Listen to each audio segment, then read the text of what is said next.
Good morning, good afternoon, good evening, whatever it is, wherever you are.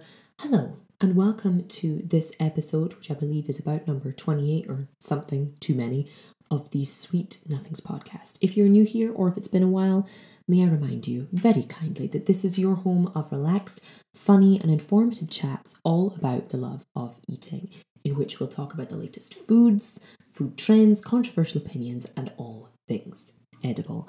My name is Kelly and I'll be the one holding your hand and whispering, almost said swispering, I'll be doing that too, said sweet nothings in your ear. And today I'm very happy to announce that we will be talking about one of my very favourite things.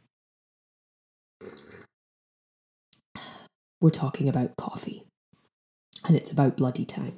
But before we get into what I've been considering over the last few weeks to be probably uniquely the most personal yet versatile beverage on the planet, let's get into some of the things, some of the nonsense as usual that has been happening in the world of food in the last month and a half. Should have been a month, probably closer to 2 months now. I've been procrastinating, okay? There's been things to do and I haven't been doing them. But here we are. I couldn't possibly talk about April and May of this year of 2024 without talking about the cookie croissant, whichever you want to call it, however you pronounce it, that thing. Whether you've been on TikTok, on Instagram, on X, Twitter, Facebook, anything, you'll probably have seen some form of this. Even companies who make cookies and or croissants have been making this to keep up with said trend.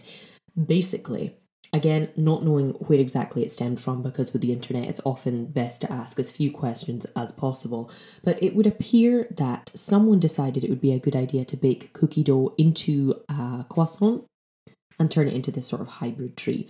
Very sort of 2013, 2014 in terms of what it is, you know, when we were doing the brookie, the brownie cookies and putting cookie dough into just about everything. It feels like a little bit of a decade-long look back at that kind of phase of internet food culture, but people have been baking it straight into the raw croissant dough to make it like a filling, to make it a gooey kind of warm cookie dough filling. Some people have been baking it just for a few minutes into an already cooked croissant in like lumps or in strips, so that it's like a big flaky, doughy, gooey, but also excessively buttery thing. There's been a few different variations, and all of them have been kind of an equal level of interesting and repulsive, which I think any good food trend should be, really. And something else that has been really, really kind of capturing the attention or the discourse of the food obsessed side of the internet, more so the start of last month, so kind of around April time, began this discussion of the wonderful term apple juice-ification. Now, let me kind of take one more sip of coffee before getting into what the hell I'm talking about here. But apple juice-ification was a term that first appeared on this Twitter thread, basically kind of discussing the illusion of choice when it comes to buying juice in the United Kingdom from the average supermarket. You know, you're presented with all of these different brands, your Nakeds, your Innocents, etc., along with all kinds of supermarket own brands, etc. And you're presented with hundreds of different kinds. You're presented with mango and passion fruit, strawberry and banana, yada, yada, yada, all these things. But they were then kind of showing through the means of this thread and the photos that went along with it, just how many of them and how much of how many of them was actually apple juice. So you're talking, you know, maybe most people would know that a little bit of extra juice would be needed to make certain smoothies to stop them from costing about £8 to £12 per bottle. But some of the products they were taking pictures of were even as much as like 60 to 75% apple juice without actually advertising that anywhere on the front. Now, if you like apple juice, you might be thinking, what's the problem here? You know, apple juice with some other stuff in it sounds great to me. What is the issue? It was more kind of highlighting that while you may think you're buying some spotless health drink, or while you may think you're getting good portions of varied vitamins and minerals from these drinks, you're mostly just drinking apple juice with other stuff in it, which for some consumers was a little bit shocking, a little bit surprising. For others, they were kind of aware that for two juices to have the exact same price, despite being made of two incredibly different ranges of fruits, of course there had to be something, perhaps not fishy, something very appley going on inside to be able to justify that, because the alternative is going to one of these kind of natural juice bars or smoothie places, and you're easily going to be paying upwards of £7 for something that you may pay £2 to £3 for in a supermarket. But the Guardian ran a whole article on it. There was lots of responses to the trend, and even a few companies feeling the need to respond to what was being described as the apple juice-ification of fruit juices, etc. It's been fairly interesting just to see people's reactions to this kind of thing. Wasn't a big surprise to me, mostly because of the dark kind of history of eating disorders I have. I am one of these people, maybe among many who are also listening, that is aggressively aware of everything that is inside everything I eat at all times, even against my will a lot of the time. So it wasn't a huge surprise to me for depressing reasons, but still interesting to see the kind of general reaction to that kind of thing. Something I did find truly horrifying this month that I came across, though, I must say, was Anchor's announcement that they were going to be selling squeezy butter. Now, this isn't coming from a place of snobbery in the sense that I don't think butter should be anything other than butter. I've used margarine. I actually condone margarine in some recipes and for some purposes because it serves a purpose. It, in some cakes, actually performs a bit better than butter. The flavour, for the most part, isn't that bad if you buy one that isn't terrible. However, there is something about this that truly had me nauseous. Essentially, it looks like a mustard bottle. It looks like one of those French's American yellow mustard bottles. And it's a blend of butter and rapeseed oil designed for squeezing. What the hell you need to be squeezing butter onto is my main kind of concern here. Because why? When you can spread, when you can place a little pad, when you can drop a bit of butter onto something, why would you need to squeeze it? Into a pan, onto bread, onto pancakes? Onto meat? I have no idea. I have no idea what purpose this is supposed to serve, nor am I interested in finding out. Similarly horrifying for me, but not so much for other people if you're into sweets, is that gooey Skittles are now a thing. As in Skittles that have like a liquid kind of centre. I could not be more against this if I tried. I'm not a Skittles hater generally. I do love the sour ones. And even the squishy ones you can get nowadays without the shell, I have no issue with, but something about a liquid filling. It feels very mid-90s to me, I have to say, was the main issue I have here, but there's just something about that combination of the crunchy shell, that uniquely sticky filling, and like a gooey liquid in there too is sensory overload. But some good news that will be sort of the last thing I touch on here that came out of product, as in food product news from the last month and a bit, is that Tim Tams are now being stocked properly in the UK outside of just import shops and like world food aisles. Tim Tams, if you are one of the poor uninitiated souls, are Australian chocolate covered biscuits. For any British listeners, imagine a penguin that tastes like twice as good, basically.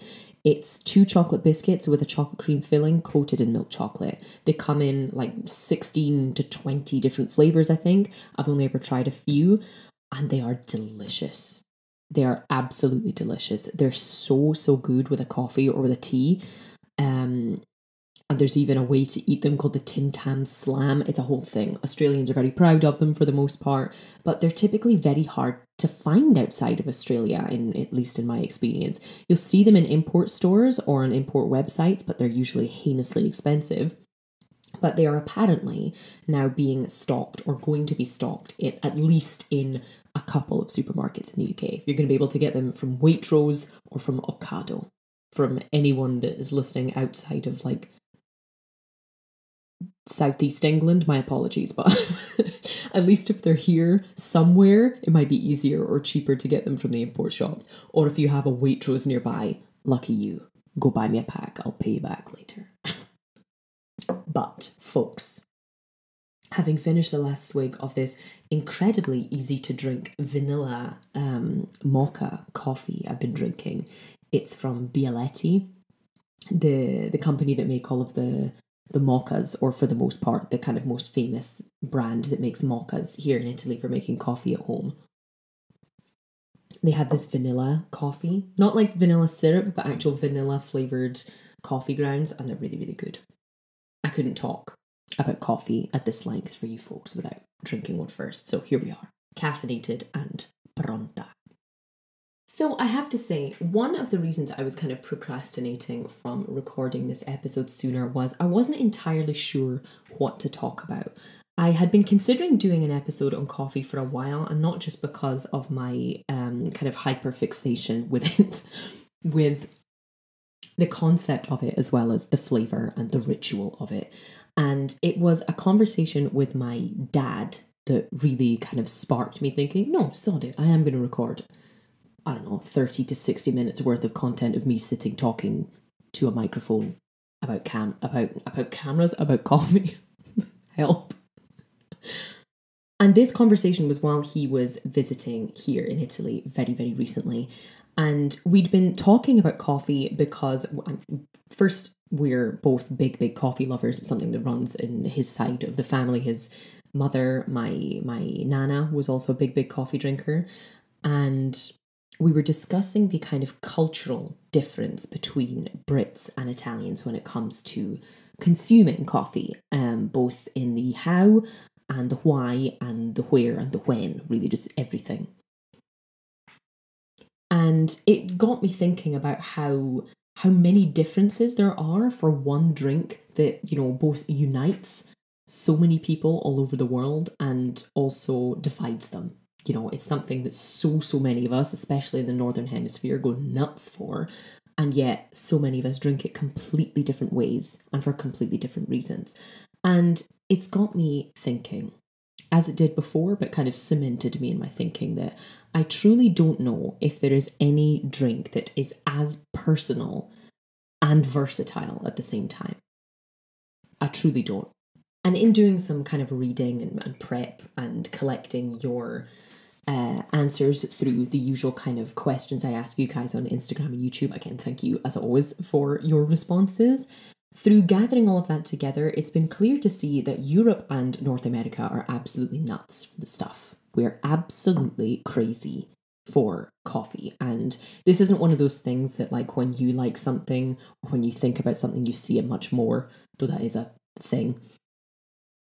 The biggest consumers for coffee, supposedly, are in Northern Europe and in Scandinavia, mostly. So the Scandinavian countries, also the Netherlands, also Iceland, are drinking litres of this stuff per person every single year. Big part of the culture, and maybe just also, a preference thing. I don't really know. And in that quantity, we're not just talking about something that's consumed at maybe one part of the day or for one reason. And yet, isn't something that's as staple as, say, bread or milk, for example. But this is a drink that is being consumed in all of these places, somewhat paradoxically, both at the start of the day as something to wake you up, with breakfast, even before breakfast, or at the end of a big meal to kind of sign it off. And I don't know what else would fit into that. There's no alcoholic drink that would do that. There's no soft drink that would do that. As I say, even things like milk and water would be somewhat strange to be consumed in the ways that we have coffee. It's bizarre. So basically, I wanted to consider, how does something with such a particular and even divisive flavor, because this isn't a gentle tasting thing we're talking about, how does it become so widely and wildly popular in so many different places? Is it because it pairs so well with so many different things? You think of all of the flavors you can combine it with. It goes well with chocolate. It goes well with red wine. It goes well even with some kind of darker meats. It goes well in desserts with spices like cinnamon and vanilla. It goes really well with chocolate.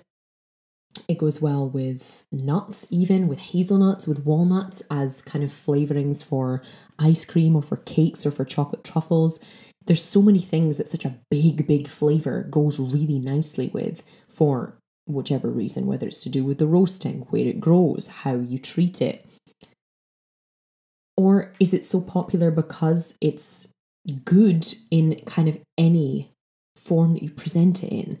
It's good when it's sweet. It's good when it's dark and bitter. It's good when it's milky and creamy. It's good when it's hot, and it's very good when it's cold too. And there's very few drinks or even foodstuffs that would fit that many different categories, you know?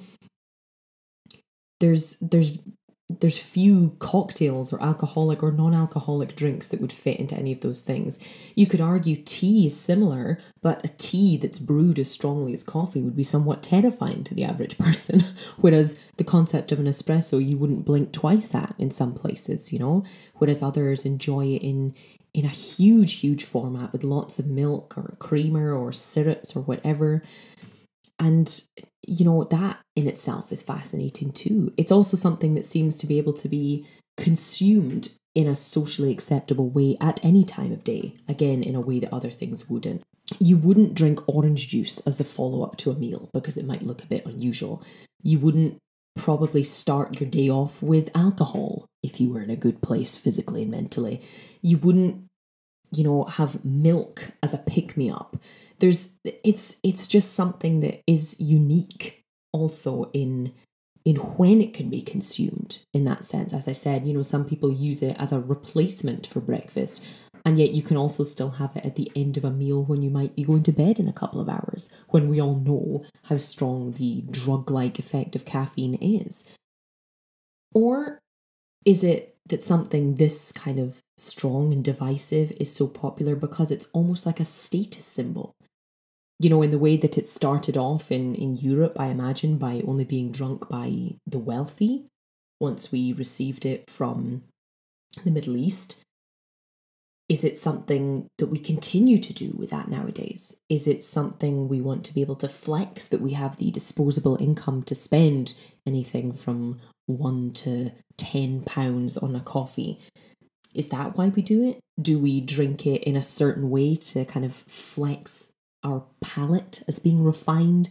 The people who won't drink it anything but black, they won't drink anything but a double espresso because they want to show that they're somehow superior or more refined. Is it some kind of status symbol because of the brand loyalty? Do people still want to be seen with the Starbucks cups as they were years ago? Or do they want to be seen to be drinking something, but to be doing it in a sustainable way with their to-go cups? Do they want to be seen as being someone that's aware of food and fashion trends by drinking it in a certain way? You know, the people that need to have the iced coffee cups. Do people want to be seen in certain places? Do people need to be seen drinking certain kinds? It's I don't really know is the answer, which is, you know, not exactly what you guys are probably listening to this episode for. But I did promise sweet nothings, not clear answers. But I can't think of anything that fits into so many boxes the way that coffee does, you know. And all of that said, I haven't even begun to touch on the culture of it, which is what made me kind of consider this in the first place as a topic. Because even the term coffee break or going for a coffee can mean two completely different things to two different people or to people from different places. When I grew up, you know, and where I grew up in Scotland, coffee was something that kind of office workers drank. Your average kind of working class person, you know, your average builder, for example, was probably more likely to be drinking tea than coffee. And it was always instant. Even if you were in a flashier office, you were drinking it instant. You weren't drinking cold brew or fancy filter coffee or, you know, far less espresso. And kind of as I became a teenager, it became this fashionable item, this symbol instead, this status symbol, as chains like Starbucks and Costa and Pret even exploded in popularity and availability. Now it's still kind of a workday and workplace staple, but is also treated as a very, very common way to have a very relaxed treat. You know, the kind of British concept of going for a coffee isn't something that lasts 5 minutes. If you're taking it back to the office, maybe okay, but it's something you would typically think of as being maybe 20 to 30 minutes, perhaps even an hour. And this is kind of what I've been discussing with my dad when he came to visit, because we will often take our coffees milky, just in general in the UK. You know, there's a few people who drink it black. I'd imagine most people do drink it with milk, as we do with our tea. It's just how we are. And you would drink it fairly slowly. It would be quite a big drink. You know, it's not going to be from an espresso-sized cup typically. It'll be a mug, most likely, even if you're going out for one. And you'll kind of mull over it for about 20 to 30 minutes, probably. Maybe have a little snack with it. It's very rarely a rushed affair, or it's very rarely seen as a medicinal or like a pick-me-up kind of thing. It's more like we treat it in the same way we would treat a tea break, you know. Perhaps not the elegance of afternoon tea, but certainly something that most people would pause for, you know. And it's something that, unless you're in a nice restaurant, going out of your way to do so, it's something you won't often see drunk in the evening. Most people won't drink one after kind of 4 or 5 p.m. because it's just not what you do. Whereas where I live now, to put perspective onto that and to make you notice things that you never notice until you travel and get outside of your box, is that here in Italy, instead, coffee is consumed in the same way that a cigarette is consumed, basically. It's a quick, concentrated hit. I don't want to say consumed like a drug, because, you know, the caffeine is a drug either way, in the same way that alcohol is. But I compared it to a cigarette for the speed and the mood boost. It's a pause, but it's a short one, and it has to be powerful. You know, it rarely lasts longer than 5 minutes. It's bold and it's effective. You might add a little bit of milk, or, you know, a few people will add maybe a packet of sugar. Most I've ever seen added to one coffee here was 6 sugars, but, you know, we all have our demons to deal with. But that's all. You won't see very much variation on how coffee is drunk here, not compared to in the UK, and even more so in the US, where it's an endlessly customizable thing that comes in a million forms, a million size options, a million different containers with flavorings and toppings, yada yada. Here, it's very much, you know, you're taking it straight, you're taking it with a bit of milk, or you're taking it with a bit more milk. That's it. And you have specific names for each one. You're not really going to get very much variation unless there's places that specialize in making fancy ones. And it's accepted as being consumed this way from first thing in the morning, often even as breakfast rather than with or before or after it, until very last thing at night. You know, you'll see people in restaurants finishing dinner at 10, 11 o'clock, and they'll sit and drink a single or a double espresso as a follow-up, which is so contrasting to the kind of working to middle class British perspective that so many of us see. And I just find that fascinating, that it's the same product. How can it be so different? You know, even when we're not discussing quality or a hugely different part of the world, you know, we're still on the same continent, and there can be such a big contrast. And this is even before, as I said, looking at the American varieties, where you see people getting coffees the size of their head, basically, in these huge containers with milk and syrups and whipped cream and stuff on top. And there was even some kind of discussion about this on Twitter for a different reason recently, in that an American was struggling to kind of communicate the desire for coffee creamer when they were in Europe, because it's just something that doesn't really exist here. Coffee creamer is like a combination of dairy and flavoured sugar in a bottle, and you add just a little bit to coffee in the same way that British people might add a tiny bit of milk to a cup of tea, for example. And it doesn't exist anywhere else. Now, that could be quite a shock I guess, or quite a change to your routine to something that's so personal to you. You know, if someone gave you one less sugar in your coffee, you're going to notice. If someone gave you skimmed milk instead of whole milk, or if someone gave you almond or soy milk instead of cow's milk, if someone gave you decaf, you notice these things, because if this is something you're drinking every single day, it's so personal. And yet we're all taking it so differently, but so often. And I've just found the whole thing fascinating over the past few weeks, gathering all this together in my head. I even, of course, then wanted to extend almost like a fish hook out to you lovely people who follow on Instagram and on YouTube to ask, what does coffee mean to you? What is it? Is it a drug? Is it like a form of medicine to stave off the caffeine headache and help you wake up in the morning? You know, if you have a stressful job, if you have young kids, if you work, crazy shifts that have your sleep pattern all over the place, what do you use it as in that sense? Or is it something that you like the flavour of but not the effect? Is it something that you have as a rare treat and it's not necessarily a necessity? And some of the answers were terrifying, but mostly, as always, very, very interesting. Very interestingly, in fact, that the most common response I think I received was an almost perfect reflection of the way that I see coffee, how I consume it, being that it is an absolute must in the morning, a necessity, a non-negotiable, and that any other I drink afterwards is a treat. And that is what I'd say 60 to 70% of you guys responded, saying that you could wake up and drink just the most terrible, cheap, expired, lukewarm instant coffee in the morning. You just need something that gives you the caffeine hit to wake you up, to make you productive and to keep your head all in one place.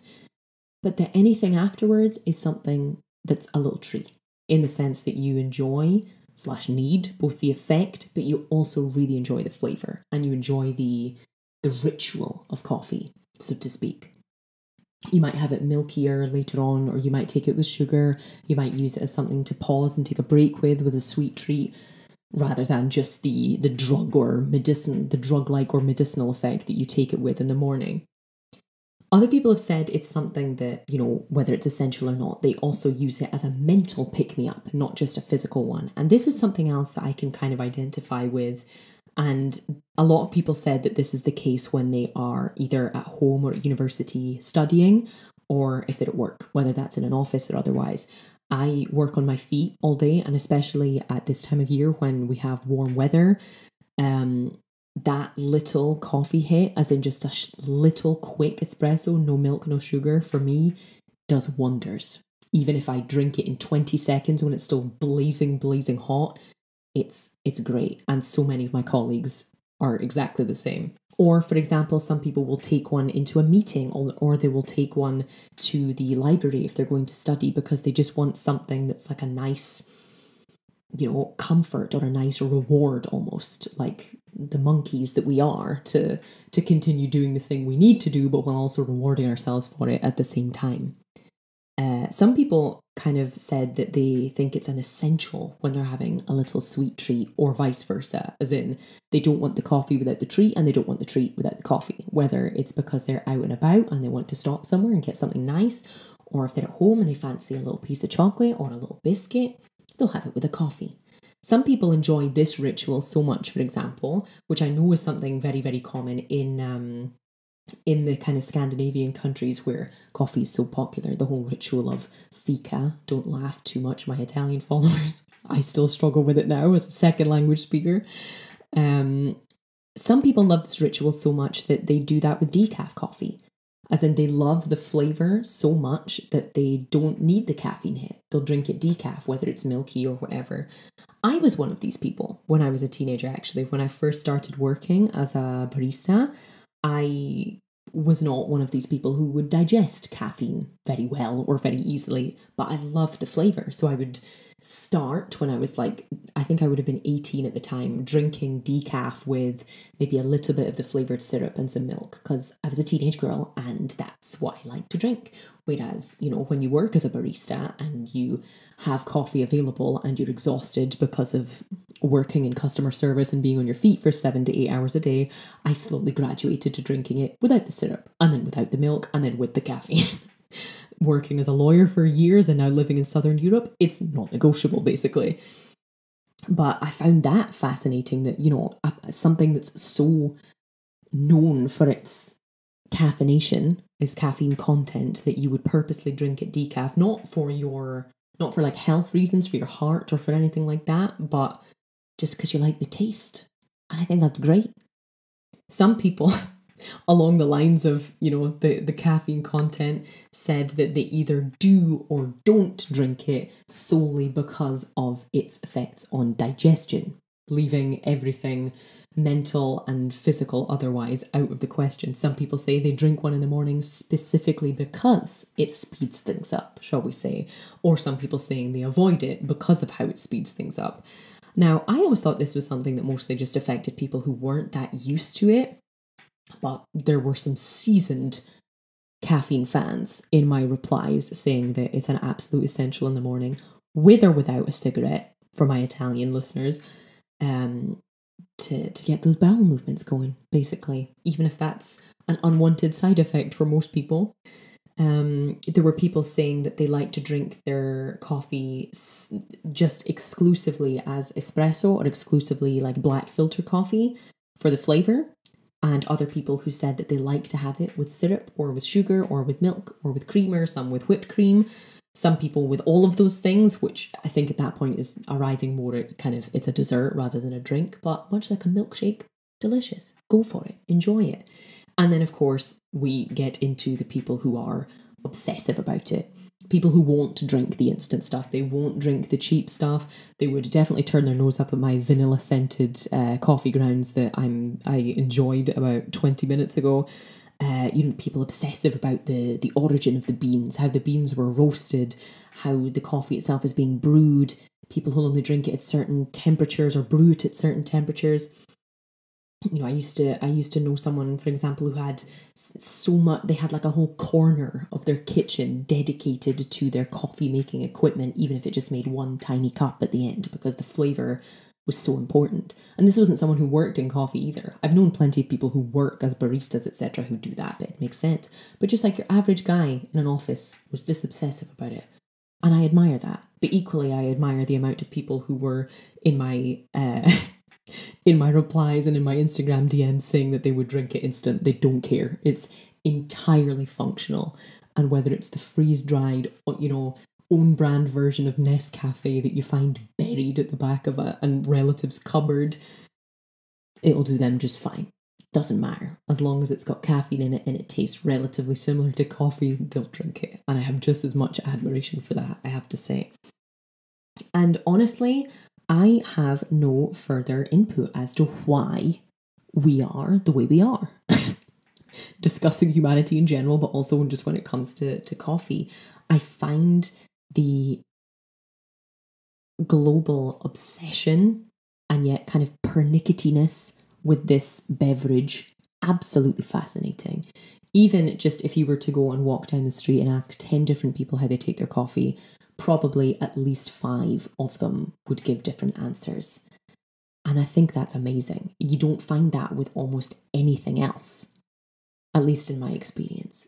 People will have different opinions on different foodstuffs and people will take some drinks over others, but this is such a versatile thing that's still so common and so personal. And that's about it, folks. I just wanted to wax lyrical about this, basically, about this beautiful, bitter, rich, bold, powerful, and divisive thing that we all love to drink so much. I'm fairly unfussy with it. I like it sweetened or unsweetened, dark, milky, creamy, cheap, fancy, whatever it is. Much like chocolate, I'll take it however it comes and I'll be very grateful for it. I'll rarely drink more than 3. I know some people who drink up to 6 cups, some who can't stomach more than 1. It's just a wonderful, bizarre thing. And I'm very grateful for all of you sharing your opinions and your methods of making this stuff. And I'm going to leave it there. Thank you, as always, for your inputs and for your tips, for how you take it, and also, of course, for listening. I'm going to wrap up right there. It's been a pleasure talking to you, and I will see you for the next one.